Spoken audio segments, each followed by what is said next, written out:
The last time anyone saw 12-year-old Mary Louise Day alive, truly alive, was the summer of 1981, in a quiet suburban house tucked away in Seaside, California. She wasn't out on a walk. She wasn't on a school trip. She was at home. Home, a word that should mean warmth, safety, laughter. But for Mary, it was a place shadowed by fear, confusion, and control. On the surface, everything seemed fine.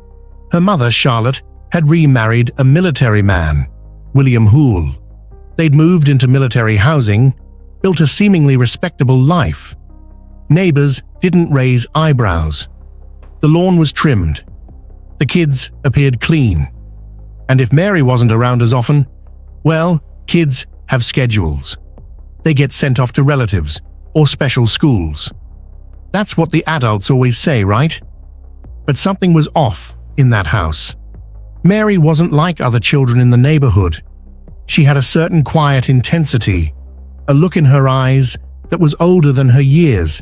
She kept to herself, watched more than she spoke, and slowly, over time, she began to disappear. Emotionally, socially, even physically. Friends stopped seeing her. Teachers stopped asking. And her siblings, they learned to stop questioning. Then one night, just like that, she was gone. Charlotte told everyone different things. To some, she said Mary had run away. To others, that she'd been sent to live with her biological father. But no one saw a suitcase. No one saw a car. No one heard from Mary again. Not once. And here's where it becomes chilling. No missing persons report was filed.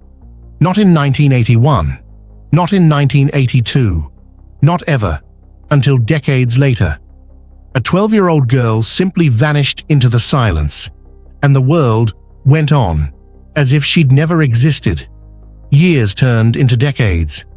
Mary's name faded. Her photo, if it ever existed on a wall, came down. But her sisters, especially Kathy, never forgot.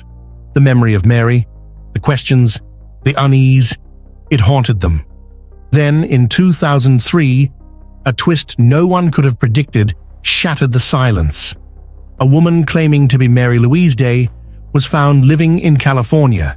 She had the same name, the same birthday. But something felt off. She didn't seem to remember key moments. Her story shifted. Her answers were vague. Was it her? Could someone really come back from the dead? Or was this woman a carefully built lie, one constructed to cover something far darker? This wasn't just a missing persons case anymore. It was something deeper, something sinister. And it had been buried for more than 20 years. Mary Day didn't vanish in a blaze of headlines or an all-points bulletin.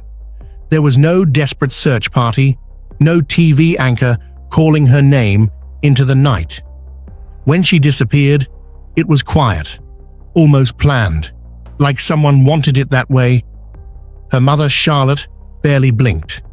Her stepfather, William Hoole, seemed even less concerned. For most parents, a missing child is a nightmare. For them, it was barely a footnote. That silence, the cold, hollow absence of urgency, is where this story begins to rot from the inside. Kathy and Sherry, Mary's younger sisters, were still just kids, but even children know when something's wrong. That night in 1981, something happened. Something they couldn't explain. Something no child should ever have to understand. All they knew was that Mary was there, and then she wasn't. Her bedroom suddenly empty. Her name suddenly a problem. Asking questions got you punished. Talking about Mary became dangerous. So they stopped. Years later, when they were finally old enough to ask those questions out loud, the answers were scarier than the silence. Charlotte stuck to the story. Mary had run away. She was always rebellious, always difficult. She just left, she'd say, with that distant tone that didn't quite fit the gravity of losing a child. But William, he didn't say much, and when he did, it was clipped, defensive, often angry. He claimed Mary got into trouble, that she was sent away, that she was someone else's responsibility now. But no paperwork ever surfaced. No transfer records, no letters, no phone calls, nothing. Then came the moment that broke it wide open. In 1992, police received a tip that shook everything. While conducting a routine welfare check in a different matter, authorities were informed about a suspicious event from the Hoole household in the early 80s. A grave, someone said. A child-sized grave in the backyard of that military home in Seaside. The ground was dug up. Cadaver dogs were brought in. And though no remains were found, that moment was the crack in the dam. It forced a conversation that should have happened 20 years earlier. Authorities began digging, not into soil this time, but into records, statements, inconsistencies. A missing person report was finally filed in 2003, over 2 decades too late. That same year, almost as if summoned from nowhere, a woman came forward. She said she was Mary Louise Day. She had an ID, some recollection of her past, and the same birthday. To many, it felt miraculous. The case was considered resolved, closed. The story was over. But it wasn't, not by a long shot, because Kathy, Mary's sister, couldn't shake the feeling. That's not her. The woman claiming to be Mary looked older than she should. Her voice was different. Her memories seemed too vague, her details foggy. She didn't remember crucial pieces of their childhood. Her reactions were strange, distant, almost rehearsed. Was it trauma, a natural result of surviving something horrific? Or was it something much darker, a cover-up, carefully built on half-truths and borrowed identity? The authorities tried to confirm her story. Fingerprints were inconclusive. DNA tests were attempted, but the results were frustratingly murky at first. Everyone wanted to believe Mary had come back, but every time they looked closer, the story didn't just fall apart, it got scarier. Because what if the real Mary Day never made it past 1981? And what if someone had spent the last 2 decades trying to make sure no one ever found out? The woman calling herself Mary Louise Day sat across from detectives with a quiet smile and downcast eyes. She wore her hair tied back and spoke softly, as if afraid the wrong word might shatter the fragile identity she held onto. But what she didn't realize was that the very act of speaking was raising red flags. She didn't remember her social security number. She hesitated when asked about childhood friends. Her memories of life before 1981 were vague, and when pressed on moments that should have been unforgettable, like her mother's voice, her sister's habits, or even the house they lived in, her answers felt more like guesswork than recollection. Detectives kept a straight face, but in the background, DNA testing was already underway. The woman gave a sample, so did Kathy, and in a lab miles away, something happened that shifted the investigation again. The results came back and confirmed something nobody could have predicted with certainty. It was Mary. The DNA matched. That soft-spoken, mysterious woman who had materialized after 2 decades of silence wasn't an imposter or a fraud. She was Mary Louise Day, alive, breathing, and yet something still wasn't right. Her return hadn't brought peace. It had only cracked open more confusion. Because if this was really Mary, where had she been? Who had taken her in? Who had she become in the years between 1981 and 2003? Her family wanted answers. The authorities demanded them. But Mary offered only shadows.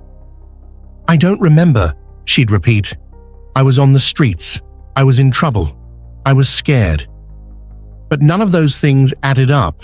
No arrest records, no shelters that remembered her name, no missing persons report from the 80s. It was as though she'd been erased. And only now, someone had decided to pencil her back in.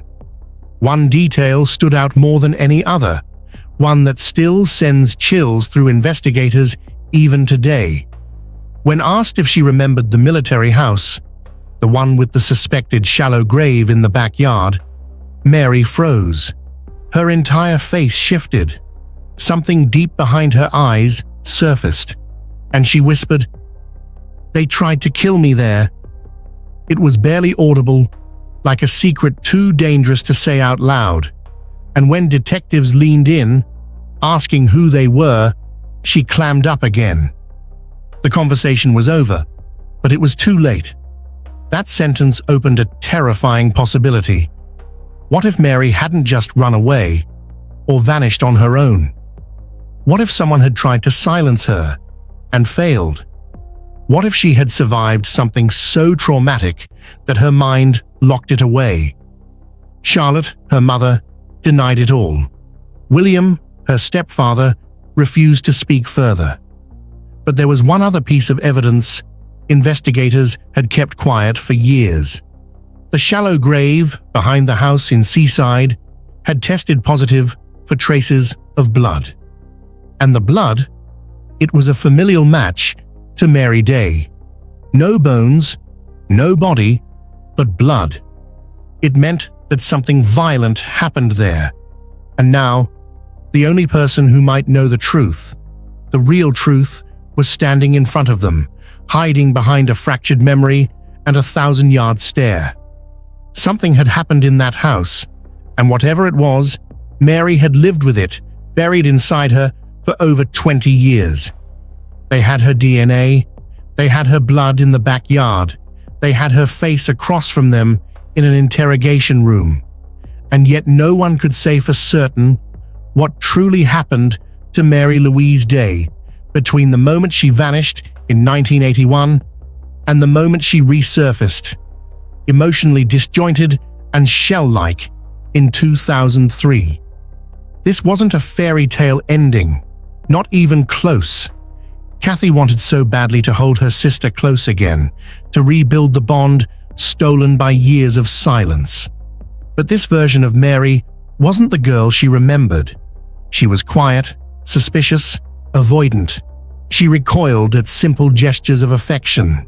She seemed uncomfortable being called by her full name, flinching every time someone said, "Mary Louise."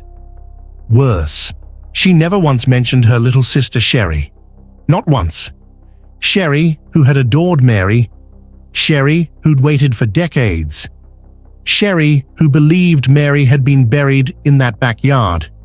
She wept when she met the woman calling herself her sister, not out of joy, but out of dread. Because the more they talked, the more she was convinced that whoever this woman was, she wasn't Mary. Yes, the DNA matched, but something deeper didn't. Her voice, her posture, her memories, all fractured, like someone trying to play a role and not live it.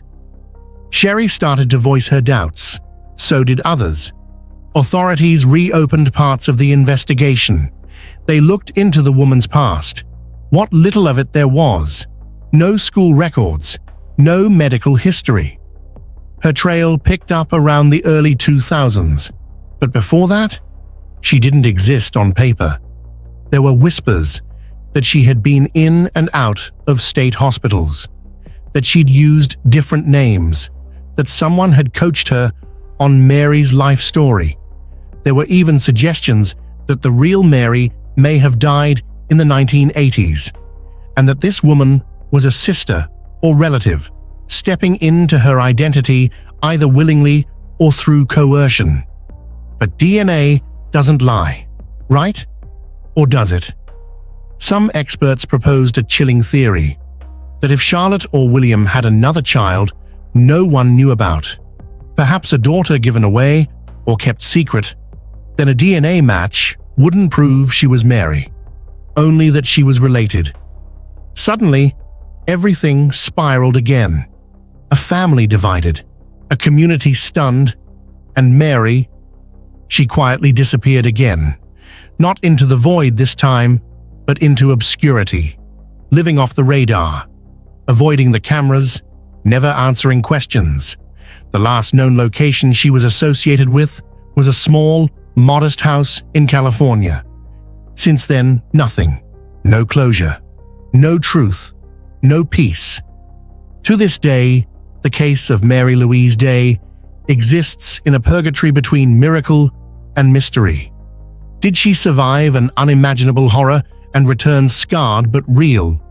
Or was she lost long ago, replaced by someone else, someone with just enough pieces to wear her name, but none of the soul to carry it?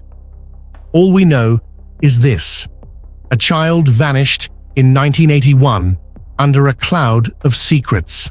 Blood was found where she once lived, and 2 decades later, a woman walked into the spotlight claiming to be her. Whether she truly was Mary Louise Day or not remains one of the strangest, most unsettling questions in American true crime. Some stories end with a body, others with a conviction. But this one ends with a stare from a woman who might be a ghost, walking. If this story gripped you as deeply as it did us, help keep Mary's case alive. Share this video.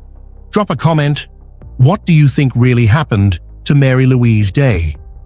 And if you want more mind-bending true crime stories like this one, hit the like button, subscribe, and turn on the notification bell. The truth is never as simple as it seems.